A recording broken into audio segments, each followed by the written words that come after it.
Hey, howdy, and a big welcome back to Yak-City Gaming, everybody. As once more, today we're going to pick up the NHL 17 Edmonton Oilers franchise mode here in NHL 17. And guys, the re-sign stage, I've taken care of it. Don't want to waste too much time on that. What we are in the market for, I'm going to tell you right now. Top 4 defensemen to play alongside either Sekera or else Russell, whoever's up, not up with Larson. And then our next player we need to fill in would be a backup goaltender. So somebody to replace Jonas Gustafsson. Gustafsson wasn't terrible last year, but I think we could have won 1 or 2 more games had he not been in net, and that possibly would have netted us home ice advantage against the Canucks. So let's get up to the free agent day and see if we can't find ourselves some free agents. We're going to see that hopefully the profit will go up. There we go. It's ticking up by a little bit and then it ticks down. So, of course, and Bogdan Yakimov, we're not too worried about him. And right now, okay, we're into the free agent side of things. Cody Franzen, as you saw, is off the team. Of course, that was kind of my whole plan. He's an 83 bottom 6 defender. We have bottom 6 defenders. We need a top 6 defender. Or a top 4 defender. So let's go see if we can't find ourselves a prize free agent. We've got $8 million in cap space to work with, so that is good wiggle room to find a good backup goaltender for about $2 million and then a defender for $6 million. Right there you see Kevin Shattenkirk for 6.75. Unfortunately, that's just not realistic for us, considering Connor McDavid will be wanting a contract at the end of this year, and we can't exactly afford not to sign Connor McDavid. So the goalies, what are we going to look at here for goalies as it just takes a second to load? There's Ben Bishop, there's Thomas Greiss, who's absolutely crushed it up to an 88 this year. Wow. Ilya Brizgalov, no chances there.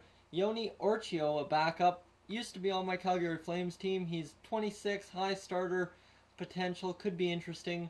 Or I could go with Scott Darling, who's also been a very valuable pickup in the past for the Chicago Blackhawks. But you know what, Chad Johnson, he could also be something. But we will go with Yoni Orchio because I know what I can get out of Orchio, and I will go 13.75 there. And let's offer him the contract. He is considering our offer. So there's our free agent goaltender we need. And now the defenseman. This is where it gets really interesting. We need to find that top 4 defenseman. And it looks like Stone could be that perfect top 4 depending on what kind of way he plays. He's a two-way defender, which we have lots of on the team, but he could be that perfect mix in there, and everyone else is top 6. But you see here, that's the issue is, oh boy, Michael Stone is a top 4 at 5.2 million and wanting 2 years, whereas everyone else is kind of low and longer term and not as great. So Justin Schultz, no. Adam Clendenning, no. Nikitin, no. So you know what? Let's take a chance and gamble on Trevor Daley, the 33-year-old. He wants 4.15 mil. I would be willing to pay him about 3.8 for 1 year of service and see if he accepts the deal here. And that will be that. As if we don't make a defense move, at least we've got some defenders. Griffin Reinhardt's coming up this year, so the defense is going to be solid all around no matter what. And I mean, Darnell Nurse is supposed to grow and everyone's supposed to grow. So let's simulate up to about the 12th there and see if we can't get this team a few guys. And Yoni Urchio has accepted our offer. So we've got a backup goaltender, and Trevor Daley has rejected our offer. I don't think the team is going in the direction that I want. I want to win now, and really, you don't think we can win now there, Trevor Daley? We got into the playoffs. We made it to the playoffs, and you're saying you don't want to win now. Okay, whatever. So that is, you know what, that's all I'm going to leave it at. I'm going to leave free agency that way because I don't see much more value in adding anything in cap space. If we need to make a run at the deadline, we make a run at the deadline and do a trade. So that's all there really is to it for me, I guess. As our profit for the owner is just climbing by like 0.5 every time. So this is good news for us as long as we keep maintaining things. Owner goals, looks like there's a new owner goal to check out at the end of this month, so we'll see what that is after this simulation is over. The Oilers closing in on $34 million in profit as we get into August. Owner goals evaluated. We failed. We need to upgrade club seats. Unfortunately, I couldn't do that. Ran out of budget. The bathrooms to start off this series, if you guys missed episode 2, we had bathroom maintenance first thing, and of course that killed our budget because it was down to like 40 or something. And when you do that, it's a 12-day renovation and it's just disastrous. So we had a lot of work to do right off the bat, and unfortunately that kind of screwed that owner goal, but we'll see. We'll try and be better this year, and hopefully the owner's a little bit more kind this year to us. So $33.919 million in profit. We're out of August all of a sudden. Very quick off season for us. And we will move along into September, where things are going to get heated up as we're going to try and take a run this year at a second round berth. And you see here, bingo, season ticket drive ended.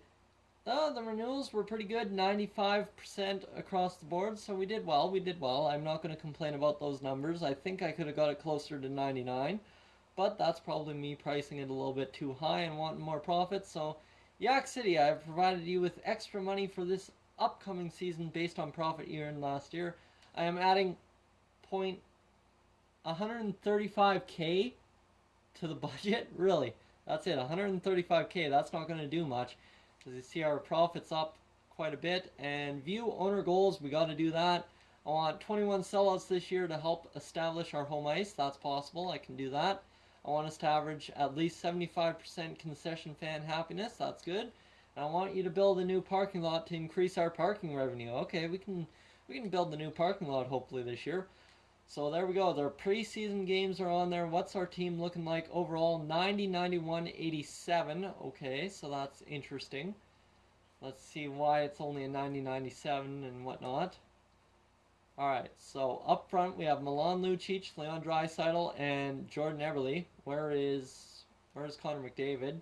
Connor McDavid's down in the AHL for some weird reason, so Connor McDavid needs to get called up. And Jesse Puljujärvi is an 80 overall. Nail Yakupov up to an 85. That's solid.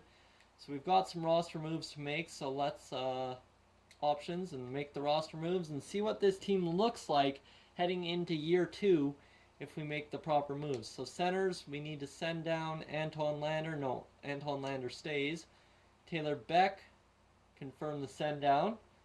And anyone on right wing that we just shouldn't have up here, Europac Ryan, and he can stay. And defense, who do we got up here in defense? We've got Mark Fane, who we will send down, and Dylan Simpson, who we will send down. So that leaves us with our 6 defenders. We will call up another defender in our Darnell Nurse, who should play third pair time with Griffin Reinhart. So that's good. And goalies, we've got the right goalies. Yes, we do. So we just need to call up our 1 defenseman and Connor McDavid and Jesse Puljujärvi. So Jesse Puljujärvi coming up, and that means yes, we do actually have to send down Anton Lander. So okay, Anton Lander down to the AHL, and that should give us our solid line combinations and best lines in the NHL. Gives us Connor McDavid, Jordan Eberle, Milan Lucic, Nuge on the wing, Draisaitl, Yakupov. So that line looks really good. So does Laterra Hendricks. But that should actually be, that should be Jesse Puljujärvi's spot on the wing there. The two-way forward, who is an 80 overall. So there we go. Okay, the math is done. This team looking very sharp going into this year. 88s. So we've got 3 88 above players up front, plus 3 85 plus players, so that's pretty solid top 6, I must say. And then on defense, you've got Griffin Reinhart, Clefbaum. Clefbaum needs to get second pair time. That's all there really is to it. He's a top 6 defender, so maybe maybe we move him down. So's that guy, Darnell Nurse. So this is a much solid defense. It looks very similar to last year's defense, just a tad improved compared to last year. And hopefully Sakara can get off to a good start this year. I mean, Adam Larsson's still only a top 4 defenseman, so there's changes to be made yet to this team, but this team's looking very solid to start off year number 2. free agency was a hit for us. 93 up front, 92 on the back end, and 87 in net. This team is much improved. Guys, thank you for tuning in. If you are new to the channel, I suggest you subscribe. If not, leave a like, and I will catch you guys, as always, in the next one.